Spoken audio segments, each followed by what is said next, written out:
자, 입문서 과정입니다. 민법 및 민사특별법에서 이 입문서 과정에서는 기본적인 제도를 이제 소개하고 그 내용이 기본적으로 어떤 의미를 가지고 있는가를 여러분이 이해해 주시기를 부탁드립니다.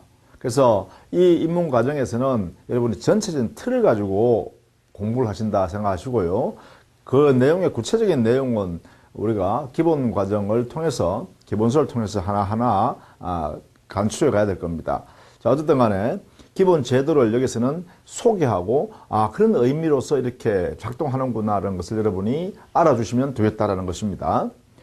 자, 우리 먼저 민법 및 민사특별법이니까 민법이라는 것은요, 기본적으로 이렇게 민법 총칙 구성이 되어 있습니다. 그래서 민법 총칙은 민법 전반에 적용되는 그러한 규칙이나 제도들을 여기에 모아놨어요. 그 다음에 물권법,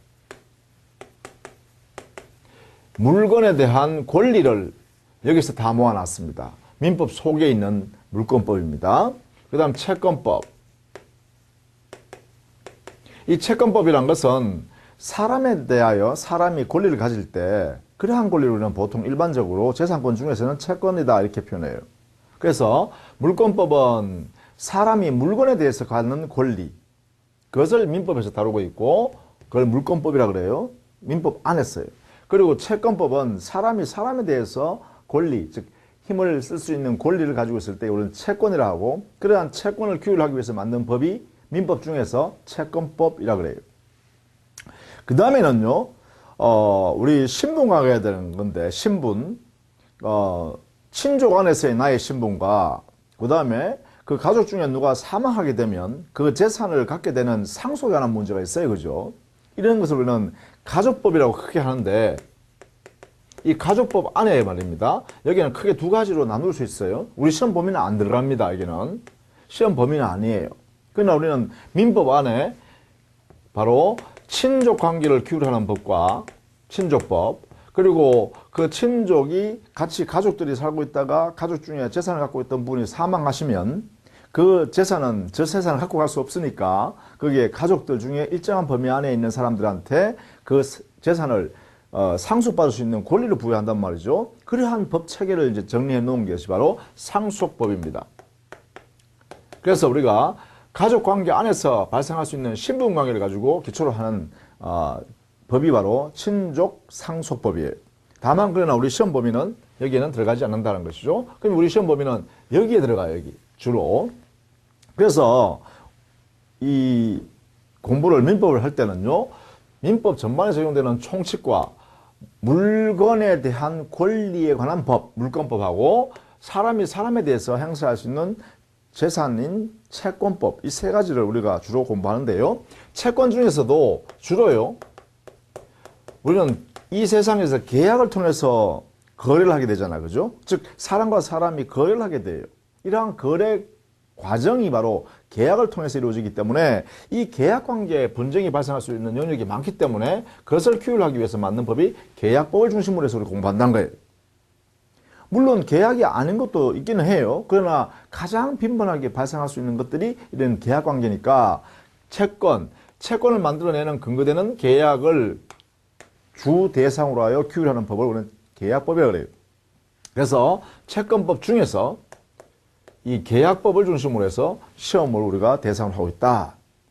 이 공인중개사가 바로 이런 역할을 한다는 것이죠. 물권관계나 채권관계의 중간에서 그 당사자, 거래하려고 하는 당사자의 재산관계를 이렇게 거래하는 알선을 한단 말이죠. 그게 중개사의 주 업무입니다. 그죠? 그러한 걸 하려고 하려면 이러한 내용을 알고 그러한 거래에 관여해야 한다. 그래서 이제 민법에 이런 내용을 시험 대상으로 두었다 이 말이죠.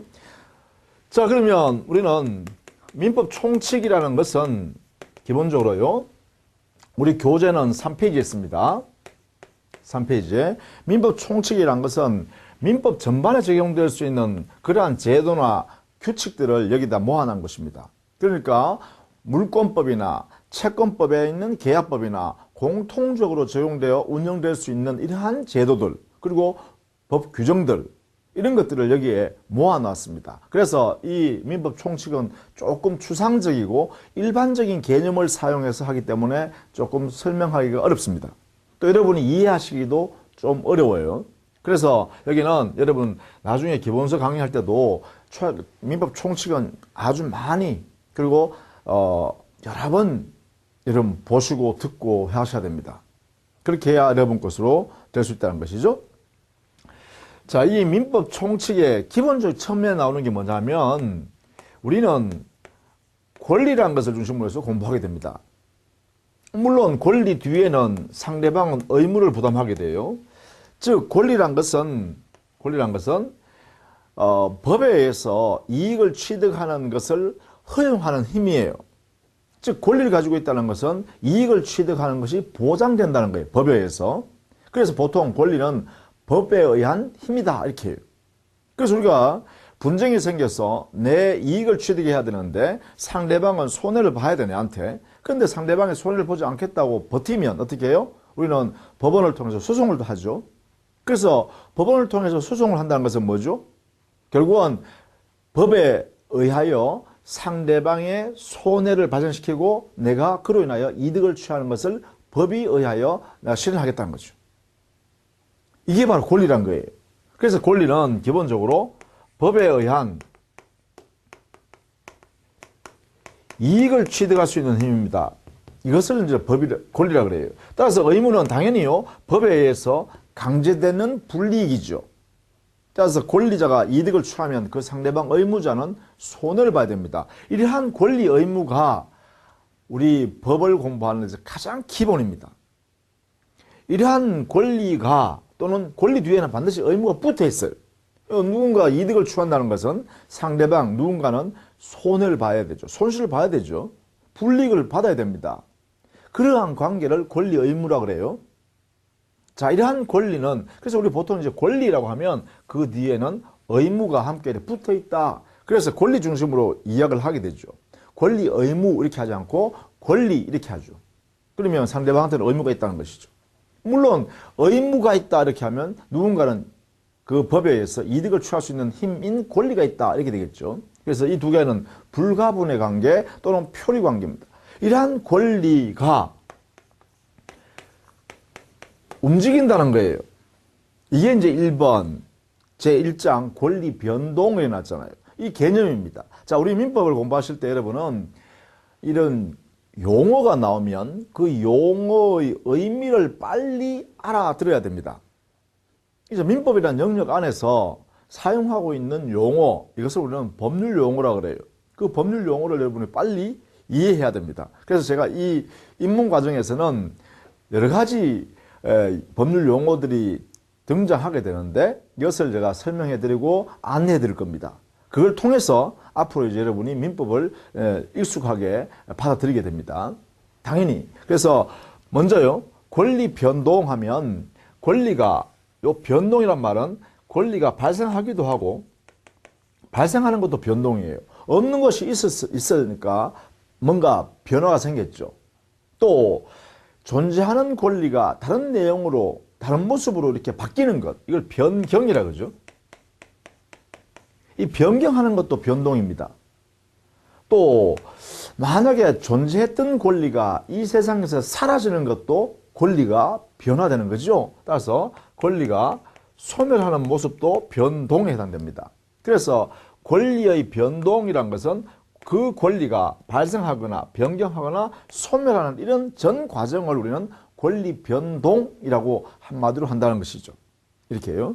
그러면 결국은 권리의 변동이라는 것은 권리가 발생하거나 변경하거나 소멸하는 이 전체를 말하는데 이것은 곧 당사자 사이에서는 만약에 당사자라고 하는 것은 뭐냐? 당사자. 이것은 바로 당사자라는 의미가 당의 행위와 관련되어 있는 사람이라는 이야기예요. 그 행위와 관련되어 있는 사람. 그러면 그 행위는 뭐냐? 권리 의무와 관계되어 있는 사람. 이걸 당사자라고 해요. 그러니까 우리는 사람을 보통 갑이라는 사람, 뭐 을이라는 사람 이렇게 표현해요. 그래서 보통 일반적으로 보통 사람을 지칭할 때는 갑, 을, 병, 정 이렇게 표현한다는 거죠. 그러면 일반인은 갑과 을 사이에 이렇게 권리 의무가 발생했다. 이게 뭐예요? 권리 변동이죠. 권리 의무 관계가 이렇게 생겼다. 라고 하면 뭐 이 사람한테 권리가 생기면 여기에 의무가 생길 것이고요. 여기에 권리가 생겼다면 여기가 의무가 이렇게 생기겠죠. 이런 관계가 되겠죠. 이런 관계를 뭐라 하나? 이걸 우리는 권리 의무 관계, 요 줄여가서 우리는 권리 관계 이렇게 표현해요. 이 권리 관계를 우리는 뭐라 하냐? 민법이 끼어들면, 이 민법이랑 법이 끼어들면 이렇게 권리와 의무 관계가 만들어진다는 거예요. 그래서 민법이라는 법률이 여기에 끼어들어 있는 관계다. 이런 의미에서 법률 관계라고 하기도 해요. 다 같은 말이에요.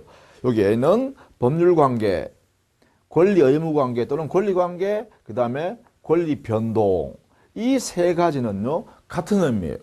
즉, 그러한 관계에 있는 당사자에게 법률 관계가 있다라는 것은 권리 의무 관계인 권리 관계가 발생되어 있다는 것이고, 그것은 권리의 발생 변경 소멸이라는 이 변동 현상이 생겼다라는 거예요. 이것을 우리는 법률 관계라고 한다. 이 법률 관계는 뭐냐? 민법이라는 법률이 끼어들어서 권리 의무 관계로 나타난다. 이런 거예요. 그것을 우리는 의의에서 이야기하고 있어요. 우리 교재에 보시면 앞으로 이제 민법 기본서가 나갈 텐데 여러분 보실 텐데 거기 보면 의의라는 말을 많이 써 있습니다. 제목에. 이 의의라는 것은 뜻, 의미, 개념 뭐 이런 내용으로 여러분이 이해하시면 돼요. 이런 뜻이다. 이런 의미다. 이런 개념으로 사용한다.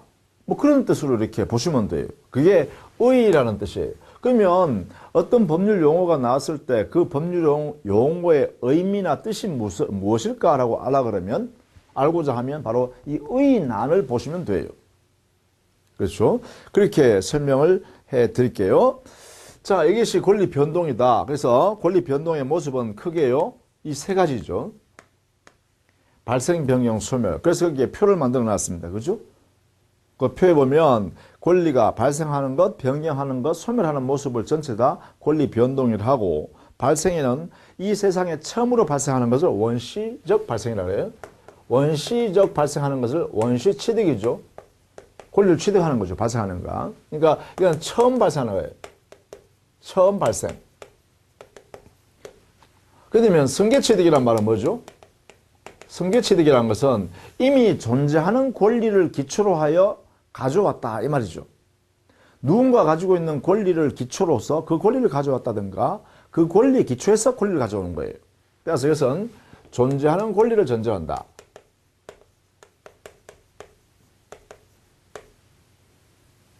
이것을 전제로 하는 전제가 해야 되나요? 전제로 하는 권리 취득입니다.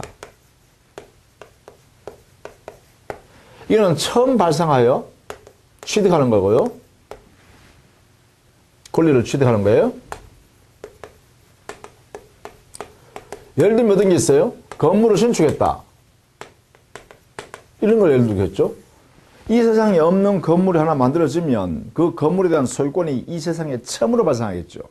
대표적인 예입니다. 그죠? 예를 들면 갑이라는 사람이 건물 소유권을 가지고 있다가 말이죠. 자, 여기서도 소유권 할 때는 이렇게 글자를 생략할 때는 한 글자만 쓰고 동그라미를 제가 이렇게 하겠습니다. 앞으로 계속요. 뭐 우리가 설명할 게 너무 많으니까 줄여서 쓸 때는 전부 다 이렇게 하겠습니다. 자, 갑이라는 사람이 자기 소유권을, 건물 소유권을 가지고 있다가 만약에 을로부터 대금 10억을 받고 소유권을 넘겨줬다고 한번 해볼까요? 이렇게. 그러면 을이라는 사람은 소유권을 취득하게 되죠. 이렇게. 소유권을 취득하게 돼요. 그렇다면 을이라는 사람에게는 소유권이 없던 소유권이 발생하게 된다는 것이죠. 이렇게.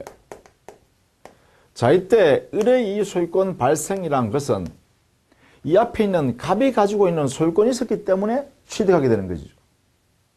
앞에 사람의 소유권이 없다면 당연히 을은 소유권 취득할 수 없습니다. 이때 이 바로 을의 소유권 취득은 여기죠. 승계해서 취득한다. 이렇게 표현하겠죠. 이렇게요. 왜냐하면 존재하는 권리인 갑의 소유권을 전제로 해서 권리를 취득하는 거잖아. 그렇죠? 이런 모습이면 전부 다 우리는 승계 취득이라고 하자 이렇게 하는 거죠. 승계, 받아들인다. 이어서 받아들인다. 그죠? 자, 이렇게 설명을 좀 하자.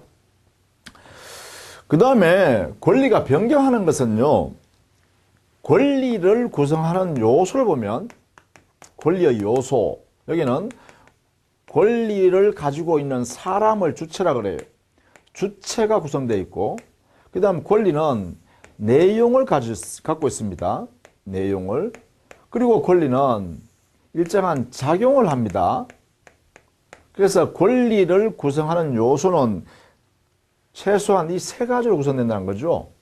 권리를 가지고 있는 사람인 주체, 그리고 권리 내용을 가지고 있으니까 내용, 그리고 권리는 누군가에게 작용을 해서 이익을 실현한단 말이죠. 그래서 작용하는 내용, 이 세 가지로 권리가 구성돼요. 그렇다면 이 주체가 변경되거나 아니면 내용이 변경되거나 아니면 작용이 변경한다면 이것은 권리 자체가 변경하는 것이 되겠죠. 그래서 권리 변경의 모습은 세 가지가 있다. 권리의 변경에는 주체의 변경, 내용의 변경, 작용의 변경이 있다. 이렇게 할 수 있겠죠. 주체의 변경은 바로 이거죠. 갑이 소유권 갖고 있다가 그 소유권을 을한테 넘겨줘버리면 소유권자라는 주체는 갑이었다가 을로 변경되죠. 여기에 해당됩니다. 그죠? 대표적인 것입니다. 대표적인 것. 자, 이런 식으로 표현을 하고 있습니다. 용어를, 그죠? 자, 이게 권리 변경에 관한 이야기예요. 그 다음에 권리가 소멸하는 걸 볼까요? 권리 소멸의 모습은 두 가지 형태로 나눌 수 있어요. 예를 들면 건물이 존재하는 건물에 즉 갑이 소유권을 갖고 있었는데 그 건물이 불이 타서 다 허물어졌다 해보세요. 또 그 건물이 바닷가에 있었는데 해일이 쳐서 건물을 싹 쓸어가 버렸다 해보세요. 그럼 이 세상에 갑이 소유권 가지고 있었던 그 건물이 없어짐으로 인하여 소유권도 이 세상에서 완전히 소멸해버리죠. 이러한 권리의 소멸을 뭐라 그러냐? 이걸 절대적 소멸이라고 그래요. 절대적이다. 이렇게 표현한다는 거죠. 또 한편으로는 이렇게 되죠. 이 예처럼 갑이 을한테 소유권을 돈을 받고 팔았다고 하면 이 갑의 입장에서 보면 자기 호주머니에 있던 소유권이 사라져버리는 거잖아요. 그렇죠? 따라서 갑이 자기 가지고 있던 소유권을 다른 사람한테 넘겨주는 순간에 자기에게는 소유권이 소멸합니다. 그런데 그 소유권은 이 세상에서 완전히 없어지는 것이 아니라 다른 사람한테 가 있을 뿐이죠. 이러한 소멸을 우리는 상대적 소멸이라고 한다. 약속입니다. 그죠? 용어를 이렇게 쓰겠다라는 것입니다. 그래서 절대적 소멸과 상대적 소멸이라는 두 가지 현상이 있다. 그래서 이러한 권리의 발생, 즉 권리 취득하는 모습과 변경하는 모습과 그리고 소멸하는 모습을 간단하게 설명했습니다. 이렇게 법률 용어를 구성한다는 것입니다. 여러분 이렇게 이해를 해주시면 좋겠죠. 자, 그런데 이러한 권리가 발생, 변경, 소멸 이러한 현상이 발생하려고 그러면 기본적으로 사람이 거래 행위를 함으로써 일어나는 것이 대표적이죠. 자, 이 변동이 발생하려면 기본적으로 사람이 행위를 했기 때문에 발생합니다. 이게 가장 중요합니다. 자, 예컨대 갑이라는 사람이 자기의 소유권을 말이죠. 을이 와서 내가 10억을 줄 테니까 내한테 파실래요? 이렇게 하니까 갑이 돈이 필요하니까 그래 내가 팔게요. 이렇게 하잖아요. 그런 다음에 두 사람 사이 이렇게 해요. 매매 계약 행위를 우리는 했다 이렇게 하죠. 보통 우리는 사회에서 매매했다 이렇게 하잖아요. 그래서 매매 계약이란 행위를 이렇게 했어요. 그죠? 갑과 을이. 그런 다음에 을이 대금, 약속한 대금 10억 원을 이렇게 지급하고 그 다음에 갑은 소유권을 을한테 이렇게 넘겨주죠. 10억. 이렇게 된단 말이에요. 그리고 결국은 이것도 뭐냐. 이 소유권이라는 이 권리가 이렇게 을한테로 이렇게 움직이는 것은 변동하는 것은 바로 사람의 행위를 통해서 이루어지는 게 가장 우리 사회에서 보편적이고 일반적이다. 그죠? 이때 이러한 행위를 뭐라 그러냐? 이런 행위를 이것을 우리는 우리 민법에서 가장 중요한 행위다 해서 이름을 이렇게 짓습니다. 법률행위라고. 자, 그냥 쉽게 설명하기 위해서는 이렇게 했어요. 민법 안에서 권리 의무가 이렇게 만들어지는 과정에서 사람의 행위를 통해서 발생할 때는 그 행위가 민법이라는 법률 안에서 인정되는 행위이기 때문에 법률행위라고 한다. 자, 그런데 이것은 이제 우리가 일반 사람한테 설명할 때 이렇게 하고요. 법을 공부하는 사람끼리 이야기할 때는 이렇게 표현한다. 법률행위라고 하기 위해서는 이 행위 안에 반드시 있어야 할 요소가 있다. 법률행위라고 하기 위해서 꼭 필요한 요소가 바로 의사표시라는 요소가 필요하다. 이 의사표시가 들어가는 행위라면 그 행위를 법률행위라고 한다. 요게 뭐예요? 요게 법률행위의 의의예요. 자, 그럼 여기에 이 매매계약 행위가, 요 행위가 법률행위라고 이름을 불러요. 법률행위인 매매계약 이렇게 표현해요. 왜 그러면 이 법률행위인 매매계약이라고 할 수 있는가라고 하면 여기에 을이라는 사람이 이렇게요. 자, 당신 그 건물 내가 10억 줄 테니까 내한테 파실래요? 라고 의사를 갑에게 표시하잖아요. 이렇게 의사를 표시해요. 그 다음에 이에 대해서 갑이라는 사람이 을한테요. 그래, 내 이 건물 소유권을 당신이 내한테 10억 준다니까 내가 팔겠습니다. 라고 의사를 표시하죠. 역시 여기도 이렇게 갑의 의사가 표시되어 나옵니다. 그러면 갑과 을 사이에 이 매매 계약 행위라는 것이 완성되기 위해서는 을의 의사표시와 갑의 의사표시가 함께 들어가서 매매 계약이라는 행위를 만들죠. 그렇다면 우리는 결론적으로 매매 계약이라는 행위는 법률 행위라고 해야 한다. 왜? 약속을 이렇게 했잖아요. 의사표시라는 요소가 들어가 있는 행위라면 그 행위를 법률 행위라고 이름 짓는다라고 약속했단 말이야. 그렇다면 이 매매 계약은 법률 행위다. 이렇게 해석한다는 거예요. 그리고 또 이런 것도 있을 수 있죠. 똑같은 모습으로 그러면 이래 볼까요? 갑의 건물을 이번에는 을이라는 사람이 사겠다는 게 아니라요. 내가 보증금을 내가 5억을 드릴 테니까 그리고 월세도 드릴게요. 매월 내가 50만 원씩 드리겠습니다. 그래서 요거 2년간만 좀 빌려주시죠? 라고 이렇게 표시했어요. 그러니까 갑이요. 이런 조건이면 좋아. 내가 빌려줄게. 이렇게 할 수 있죠? 네, 빌려드릴게요. 이렇게 한단 말이에요. 그러면 갑과 을 사이의 이 관계를 우리는 뭐라고 해석하죠? 사회에서는 바로 임대차 계약이 이루어졌다. 이렇게 하죠.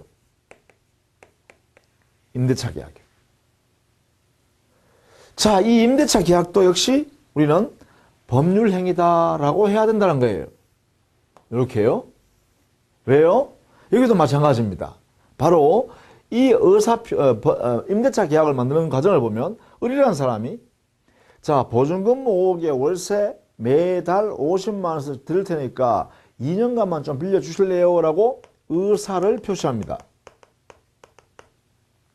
그러니까 갑은 거기에 대해서 뭐라 했어요? 그래요, 좋습니다. 이런 내용으로 당신이 빌려 쓰겠다면 내가 빌려드릴게요. 라고 하면서 의사를 표시하죠. 또 자기의 의사를 상대방한테 표시해요. 그래서 이 바로 임대차 계약이라는 행위가 이루어진다 이 말이죠. 이렇게. 그렇다면 이 행위, 임대차 계약 행위는 법률 행위라고 하여야 한다 이 말이에요. 이유는 바로 의사표시가 들어가 있는 행위이기 때문이에요. 자, 이 공통점 하나는 매매 계약이고 하나는 임대차 계약임에도 불구하고 공통적으로 뭐라 불렀어요? 그래요.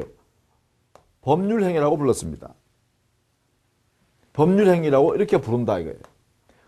왜 이렇게 부르냐? 바로 뭐가 있기 때문에? 바로 이겁니다. 우리는 개념을, 법률 행위라는 개념을 이렇게 쓰자고 했어요. 의사표시가 행위 속에 들어가 있다면 그 행위의 이름을 법률 행위라 부르자.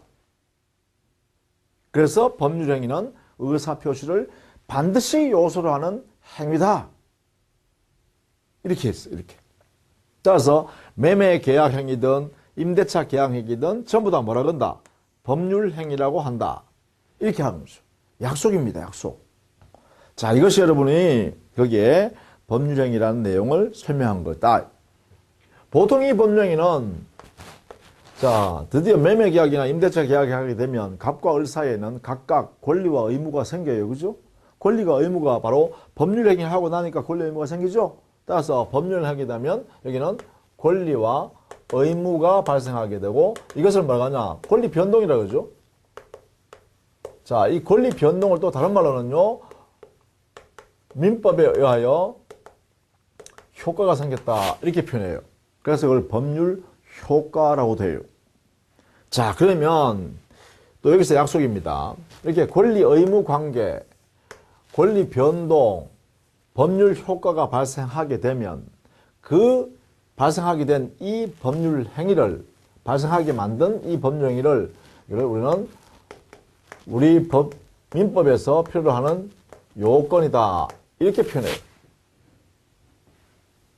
자, 법률 효과인 권리 의무, 권리 변동을 야기하게 된 원인에 해당되는 이 법률 행위를 법률 요건이라고 한다.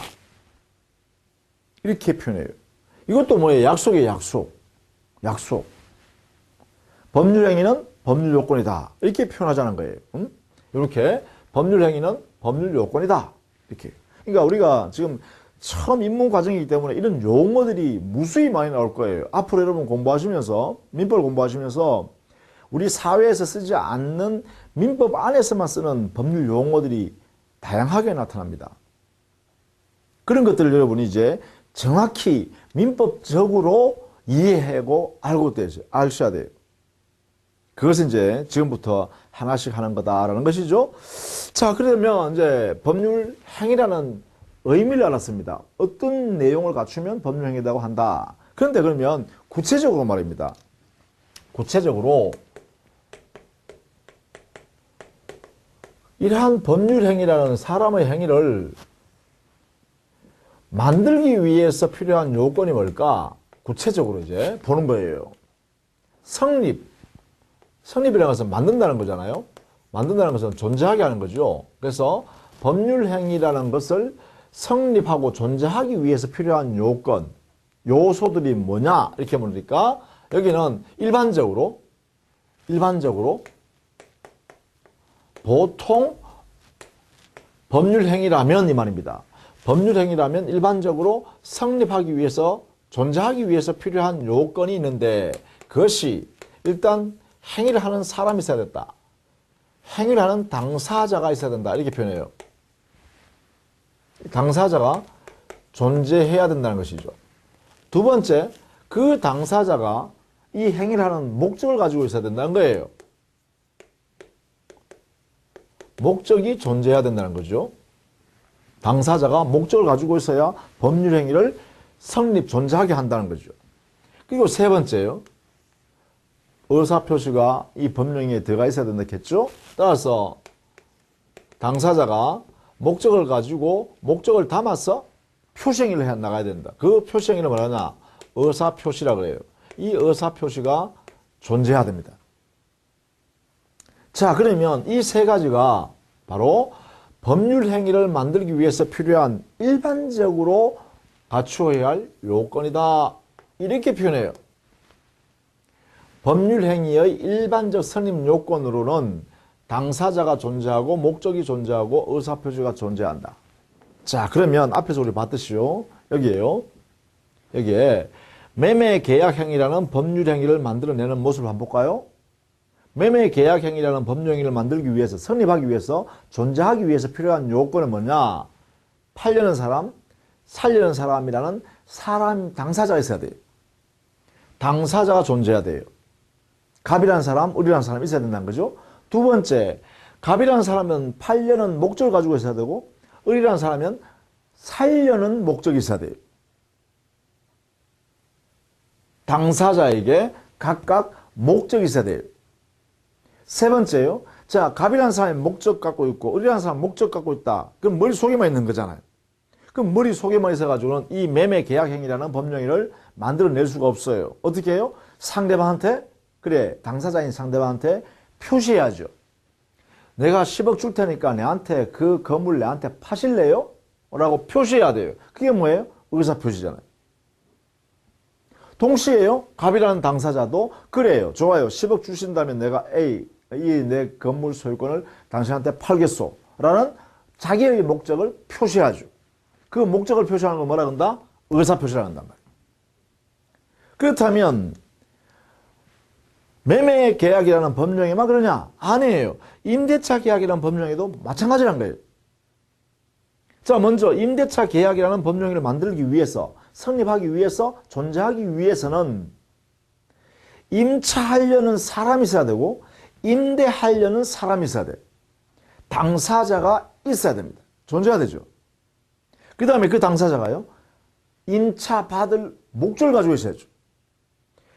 임대하려는 사람은 임대할 목적을 가져야죠. 그 목적만 가지고 있어서는 임대차 계약이 만들어지지 않습니다. 뭐가 있어야 되죠? 바로 자기가 이러이러한 내용으로 임차할게요. 내한테 임대 놓으시죠. 라는 표시를 해야 돼요. 그러면 이 갑은요, 거기에 대해서 그래요. 좋습니다. 내가 임대 놓겠습니다. 라고 자기의 의도, 목적을 드러내야 돼요. 그게 뭐예요? 의사표시. 그래서 여기서 마찬가지 당사자, 각각 목적을 가지고 있어야 되고 그 목적을 표시해야 되죠. 의사표시로. 그러니까 임대차 계약이 성립했다는 거예요.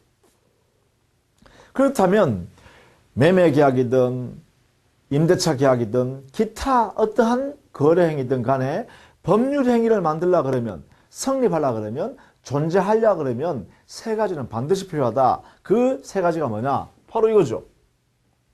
당사자가 존재해야 되고 목적을 가지고 있어야 되고 그 목적을 밖으로 표시 행위하는 의사 표시가 있어야 한다. 그래서 일반적으로 이 세 가지가 반드시 필요하다. 이렇게. 그래서 이 세 가지를 법률 행위의 일반적 성립 요건이다. 이렇게 표현해요. 자, 그 외에 특별한 성립 요건도 있기는 하죠. 예를 들면 유언 같은 경우는요, 유언하는 사람이 당사자, 유언할 목적을 가지고서 유언하는 내용을 의사표시를 해야 돼요. 뭐 글을 적는다든가, 녹음을 한다든가, 아니면 공증인 사무실에 가서 내 유언 좀 할 테니까, 당신 내 비용 줄 테니까 유언 좀 정리해 주실래요? 이렇게 할 수 있다는 거예요. 의사표시해야 돼요. 자, 그러면 유언이라는 행위는 이 세 가지 요소가 다 들어있으니까 법률행위죠. 유언행위도 법률행위예요. 유언. 그런데 우리 민법에는요, 유언이라는 법률행위는 이 세 가지만 가지고는 만들어낼 수가 없어요. 유언이라는 법률행위에 있어서만은 이 세 가지 외에도, 당연히 이 세 가지 갖춰야 돼요. 이 외에도 그래요. 우리 민법에 정해져 있는 방식에 따라서 해야 됩니다. 방식을 갖추어야 유언행위가 성립이 돼요. 자, 혼인이란도 마찬가지. 혼인도 계약입니다. 한 남자와 한 여자가, 그러면 당사자죠. 혼인을 보면 혼인할 당사자가 있어야 돼요. 그 다음에 혼인할 의사, 목적이 있어야죠. 저 사람하고 내가 평생 배우자 지위에서 살아야겠다. 이런 의사를 가져야 돼요. 목적을 가져야 됩니다. 목적. 혼인할 목적. 한 남자와 한 여자가 각각 목적을 가져야 돼요. 그 다음에 당사자한테 표시하죠. 청혼이라 그러죠. 먼저 하는 걸, 그죠. 당신 내하고 혼인합시다. 이렇게요. 그러면 상대방이요, 거기에 받아들이는 승낙을 해야 되죠. 그게 뭐예요? 의사표시예요. 그래, 당신과 혼인해서 평생 배우자 지위를 내 갖겠소. 이렇게. 이 세 가지 있어야 돼요. 그런데 이것만 가지고는 혼인이 완성되지 않았어요. 혼인도 계약입니다. 그러면 혼인 계약이 완성되려고 그러면 어떻게 되죠? 이 세 가지 외에 덧붙여서 하나 더. 그래요. 관청에 가서 혼인 신고를 해야 됩니다. 두 사람의 의사가 일치되어 있다는 것을 신고 행위를 해야 돼요. 그래야 혼인이 완성이 돼요. 그렇다면 혼인도요, 의사표시가 들어있는 행위이기 때문에 법률행위예요. 혼인계약이에요. 그 혼인계약이 성립하기 위해서는, 존재하기 위해서는 당사자, 목적, 의사표시 외에도 하나 더 혼인신고가 있어야 한다. 자, 이렇게 되겠죠. 그래서 일반적 성립요건 외에도 특별한 성립요건도 있을 수 있다. 이렇게 됩니다. 자, 그 다음에요. 이러한 성립, 이렇게 되면 어떻게 되냐. 이 요건을 갖추면, 이 요건을 갖췄다, 이 말이에요. 갖추면 법률행위가 성립하게 됩니다.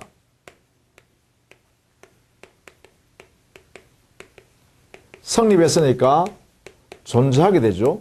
누구든지 볼 수 있습니다. 아, 여기에 법률행위가 있네? 이렇게 해요. 자, 그러한 이 법률행위가 다시요. 그 법률행위가 유효하기 위한 요건이 필요합니다. 이 유효 요건이라는 것은 다른 말로 하면 권리 의무라는 효력이 발생하기 위한 요건입니다. 이렇게요. 그래서 자, 여기에 성립 요건만 갖추었다고 당연히 권리 의무가 발생하는 것이 아니라 성립 요건이 갖추어지면 여기에 존재하게 됐습니다. 이렇게. 이 존재한 법률행위가 유효다. 이것은요, 권리가 발생했고 의무가 생겼다 이 말이죠. 이런 관계로 바뀌기 위해서는 일정한 요건이 또 필요합니다.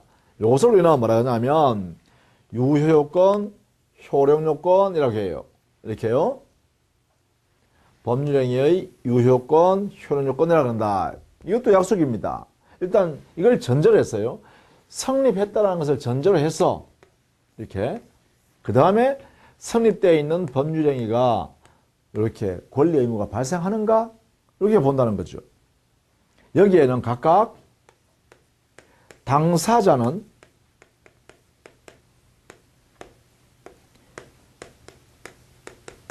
능력을 갖추어야 한다.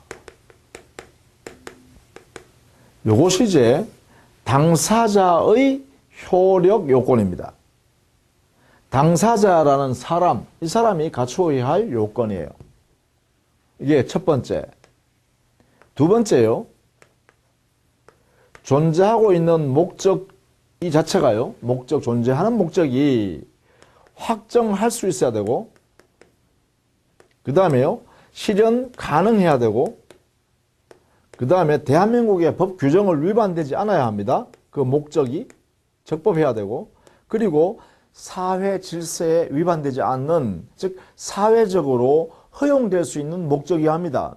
사회적으로 받아들일 수 있는 목적이어야 합니다. 이것을 우리는 사회적 타당성이라고 그래요.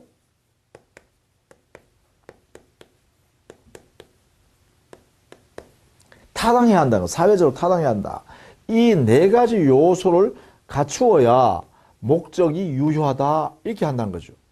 그 목적의 효력 요건은 확정 가능 적법 사회 타당성을 모두 갖출 것 이렇게 되겠죠.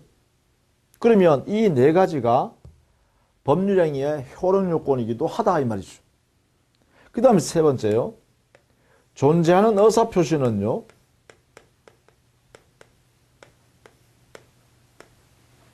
이 의사표시, 존재하는 의사표시가 이게 효력을 발생하기 위해서는 마음속에 있는 것은 의사입니다. 그리고 밖으로 드러나는 것은 표시행위죠. 이렇게요. 이 의사 표시가 완전히 일치되도록 해야 합니다. 일치. 자, 여기에 있는 당사자가 자기의 의사를 마음먹은 대로 드러나야 된다. 상대방한테 표시해야 된다는 거죠. 그리고 이것만 가지고 안 됩니다. 하나 더요. 이렇게 의사를 마음먹은 대로 표시하는 일치되게 했는데 여기에 외부로부터 사기나 강박이 없는 상태에서 자유롭게 의사결정해야 되기 때문에 사기나 강박이 없는 상태일 것. 이 상태가 의사 마음먹은 것을 의사를 밖으로 드러내는 표시행위를 할 때 일치되도록 할 때 다른 사람으로부터 사기나 강박을 당하지 않은 상태에서 이루어져야 한다. 이 상태가. 그래서 이게 사기나 강박이 없을 것,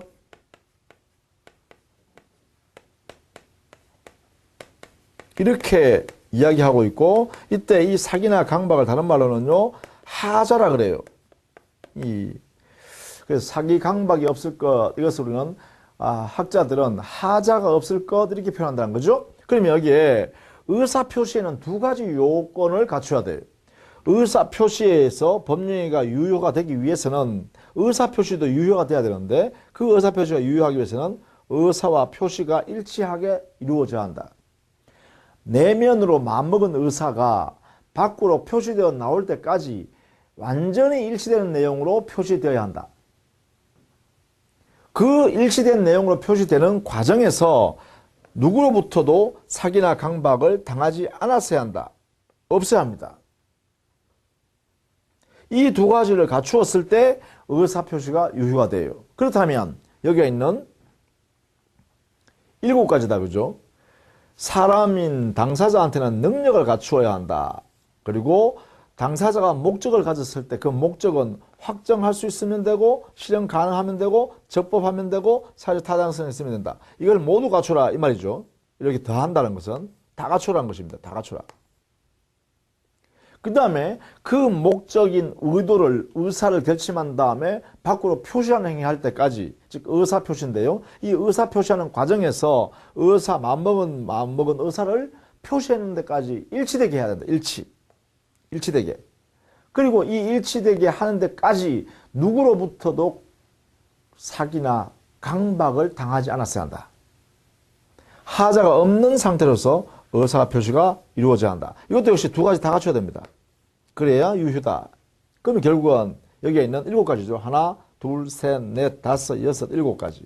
이 7가지를 완전히 다 갖추었을 때 드디어 유효하다 이렇게 할 수 있다는 거죠. 당의 법률행위는 유효하다 이렇게 하는 거예요. 자, 이 내용은요, 공식입니다. 수학의 산수의 공식이 있듯이 이 민법의 공식입니다. 이렇게요. 정해놨다는 거예요. 이렇게. 자, 그러면 만약에 이렇게 물어볼 수 있죠.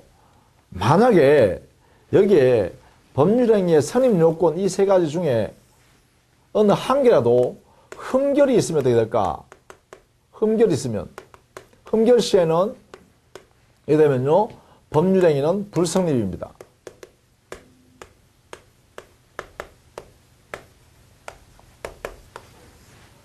불성립이니까 존재하지 않는다 이 말이죠.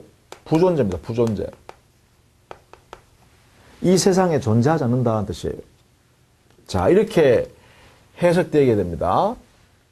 그럼 만약에 여기에 있는 효력 요건이 요게 여기에 있는 7가지입니다. 7가지. 이 7가지 중에 어느 한 개라도 없으면 어떻게 될까? 이것도 역시 흠결됐으면. 여기에. 자, 여기에 만약에 다 갖추었으면 유효입니다. 그렇죠? 이것을 모두 갖추었다면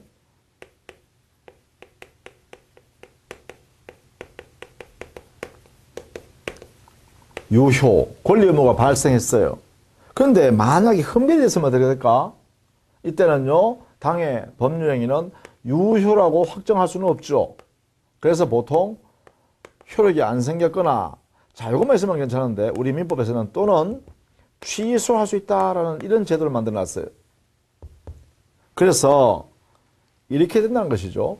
흠결이 있다면 이렇게 해요. 이렇게 무효가 되거나 또는 취소가 된다. 이건 누가 정하냐? 이게 바로 민법에서 정해놨습니다.